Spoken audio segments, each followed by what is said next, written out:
Yeah, first of all, I just want to thank Mountaineer Nation and our fans and everybody that showed up on, the weather wasn't the best by any means, and we still got 11-5 here for a team that, needs all that support each and every night because it really goes a long way with our energy and our program. So first and foremost, credit to those fans, and thank you so much for being here and continuing to back us through this season. So hard-fought victory.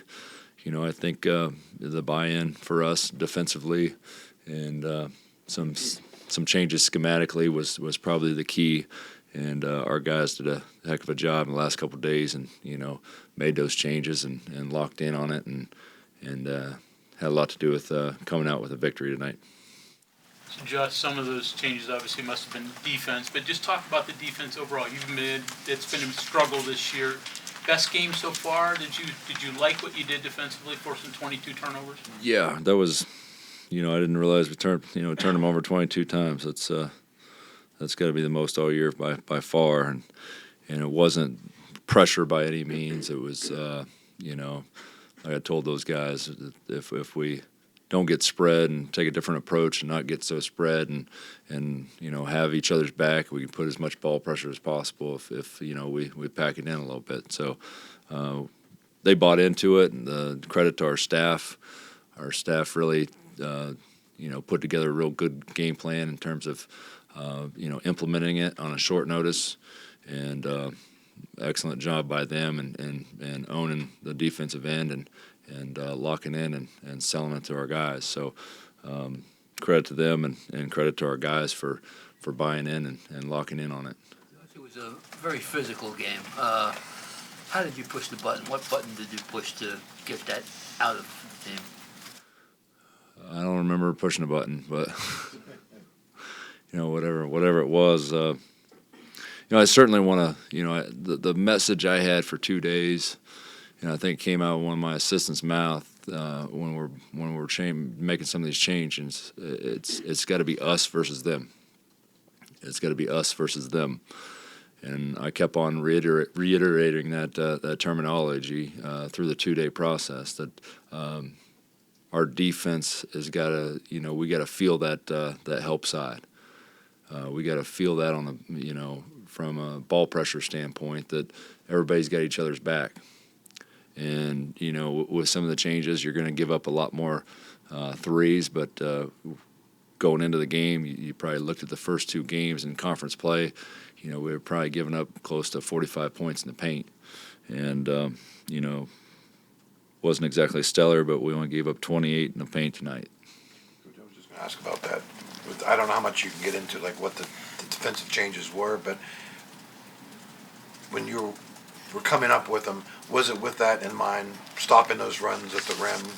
Yeah. Then the isolations in the post. You get too spread and you get the wrong matchup when you don't have a true 5 out there. It becomes very hard to mitigate. So, we knew in the game of basketball, it's always when you're game planning, you try to figure out what you're going to live with, and sometimes whether that might be a skip past 3 or a mid-range shot, and run somebody off the line, whatever that may be, but that's kind of the way we had to look at it. And it's like, okay, if we're going to shore up the points in the paint, we're going to have to live with something. And consequently, I know they got several of them late, but they hit 9 threes on us. So there's always a weakness in every scheme defensively, and they shot the ball well. And credit to probably one of the best pure shooters I've seen in the game, and there's no reason. There's certainly a reason why he's got to where he's at, 5th in all time in 3-point makes. He's a pure shooter and ace miss. So. He's a special player. Josh, can you talk about Pat's performance tonight? I mean, it just seemed like he had a look in his eye. Yeah, I just keep on trying to feed that fire. I told someone on whether radio show or something that he's had a couple good games in a row, and we keep on building on that. And he's carrying himself differently. You could see the confidence in his eyes, and he's working as hard as anybody. To take advantage of some of these one-on-one opportunities, when he's got space in practice and, we saw the opportunity in game, we could go to him, and he took full advantage of them when we set him up. So credit to him. He's been balling for us, and he's locked in, and that's what we need at a top to bottom for us to be successful. Opponents have been trying to get the ball out of Kerr's hands, obviously. So do you change the way the offense is set a little bit to maybe try to get him to draw things, to create some opportunities for other people to set and run it, or is it just his ability to attack that? As you saw, I ran 3 different guys out there at point at any given time. So Kerr can play off the ball, and sometimes that's even beneficial for you because he can make the right pass on the turn. And to get some movement and then get him on the backside to make that pass or but he's really good at taking care of the ball and getting out of double teams. But we just, in the last few games, we haven't punished people for the double teams, and that's why they continue to go to it. And we talk about hockey assists and short rolls, and we weren't short rolling, and we weren't making that extra pass, and the ball kept on sticking. So, we hit home, with our guys the last couple of days that we need to be way more balanced, and that ball is going to move. And we continue to work the offense. I said, even going into the game, I told them, I can live with a shot clock violation if you guys just run so much offense and just keep on passing it. I'll take that turnover, but that's, we really shared the ball, and we were way more team-oriented on the defense or the offensive end tonight. And so there's some changes offensively and some things we cleaned up, but probably a credit to our defense in terms of how we won this game. Your changes defensively, was this something you had tried at some other point during the season, or was this completely new? Or for the most part, it's really tweaking a few things schematically. It's not a whole lot different than what we've played in the past, but we just putting a lot more help side into the equation.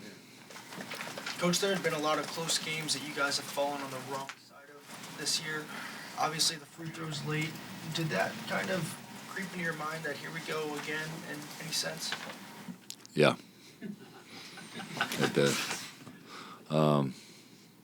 Hopefully I didn't wear it on my face, but it certainly, when what do we leave, 14 on the table and probably some more in terms of one-on-ones. I don't know how many one-on-ones we missed front ends, but as a coach, and you see those not falling late, and then you see Asmus, come down and hit the shots he's making.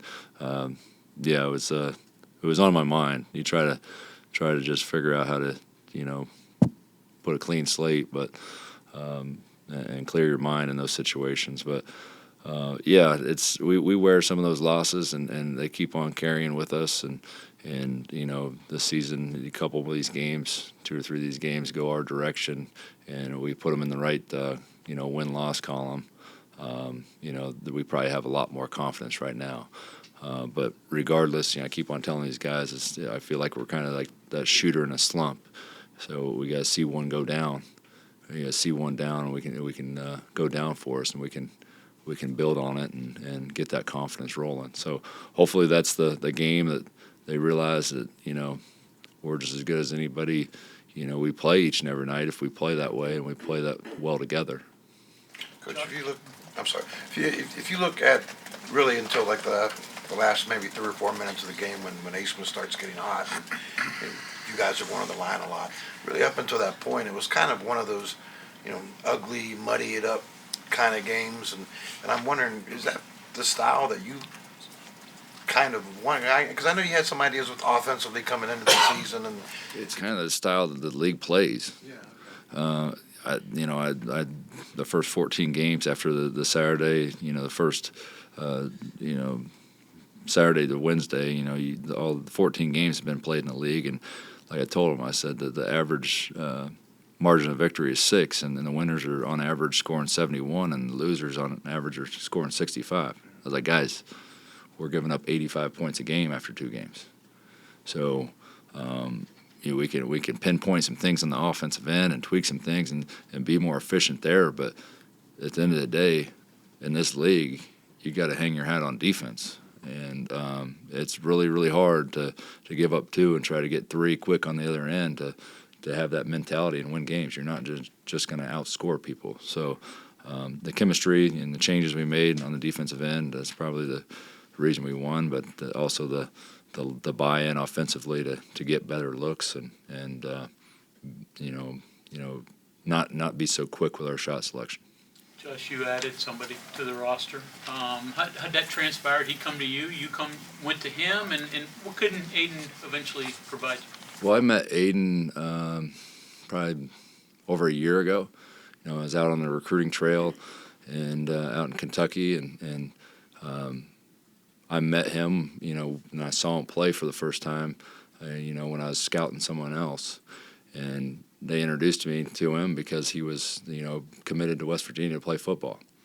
And he's a good basketball player, and he was a tough-minded, strong guard, and he competed. And, he was such a nice young man, and I carried on that relationship with him. And I told him when I get to Morgantown, come by the office, and if you need anything, let me know. Happy to help in any way. And he took me up on that. He showed up in the fall and stopped by and introduced himself to the staff. And I told him, I said, if you want to get a run in, I know he loves the game of basketball, come by and jump in open gym with our guys. And so he played a couple opportunities he took to play with our guys, and so our guys knew him. And he'll text me from time to time, throughout the season, and stayed in touch. And when football was over, he hit me up and said, would you mind can I take you up on that offer of coming in and joining the team? And I said, sure, love to have you. And he's just a high character kid and a guy that wants to compete every day, and we're really happy to have Aiden, in whatever capacity that may be. So Coach Brown to sort of work it out, say, is this okay? We had a couple conversations even in the fall about it before he jumped into open gym, and he was good with it, and I certainly want to make sure that was good with Coach Brown, and football is his priority, and it'll continue to be his priority, but if he can help us and he wants to be involved, I'd love to have him each and every day. And so, with Aiden, we're 1-0, so it's going in a good direction. Josh, in a tight game like this, there's hundreds of plays almost that seem to be key to, keep changing it as it goes on. Sometimes some of them are overlooked. A. Cook's blocked shot and the three-pointer he made, I thought they made a big difference in the game. Yeah, huge difference. Huge difference. And I gave all those guys a hug, and I was so happy for all of them, and the celebration was fun. And when I gave Cook a hug, he was smiling ear to ear, and he said, defense is fun, isn't it? So he can make a lot of money in his career, wherever that may be, if just with that niche. He can really affect shots, and he's playing out of position too right now, and he's not happy with it. But he's I wouldn't say he's not happy with it. He'd rather be playing his position, but he's doing everything he can to help us win. And he's not a 5-man by any means. But we only had Jesse to start the year, and we didn't have depth there. So losing Jesse, and then having a Cook and Pat do everything they can for us to shore that up and guard those 5s in our league, and it's a challenge for both of them. Pat's a lot bigger and stronger, but Cook's got that quick twitch and can change shots down there. But it's. I love guys like that as a coach. You want guys that have that approach. Defense is fun. It's going to help us going down. As we head into league play and get deep into league play. Kind of like the Ohio State game where Raekwon got in that early foul trouble in that game, and yet, you guys are playing, and then you had the lead. Same thing tonight. He gets the early foul trouble, and then you guys still have the lead at halftime. What's the transition? Obviously you don't want to tell the kid not to be aggressive, and then are you surprised by the way you guys continue to play when he's on the bench? No, I'm not surprised by it. It's kind of the reason why I changed the lineup today. Not only is, between Kobe and Noah, they're some of our best defenders, but from a rotational standpoint, I mean, Noah didn't do anything wrong by any means, but he took on the role and said, yeah, I'm fine with coming off the bench. And not only does he come in as an extra ball handler if you need to get Kerr out, he also is a dynamic scorer if you need to get Ray out. So starting all three of those guys, we kind of saw that if we had to start our rotations early and get those guys out, they all need a blow at the same time, it becomes an issue. So he's 100% bought into the team and took that role and said, yeah, absolutely, coach. And you don't want to, upset anybody that's done nothing wrong. But when you approach it like that, and you got a kid that's all in about the team, and he said, "Let's do it," it's makes everything a lot more, it's a lot more helpful for a coach. One more on Aiden for me. They let you in the gym because their coach is a pit guy, right? Yeah. Yeah, but I mean, he's a great guy, and he's actually, really connected to Aiden, even personally. But Jamar Johnson and his coach actually played together, so they had that connection as well. So, and we were just out there recruiting, last week, so got a chance to chop it up with them again. But he's just a program guy, a guy that's going to give everything he's got every single day, and who doesn't want another strong, defensive-minded guy on the floor each and every day to turn up the pressure and practice. And if that's all he does, that's helpful to us. Did he play in a game? I mean, you haven't seen him enough maybe to determine, but We haven't. If it works out and everybody's okay with it, I have no problem with putting him in if the situation calls for him. I mean, he's so far behind in terms of what we've done this far. So it will be, I could see him being a very vital member of our scout team in the short term.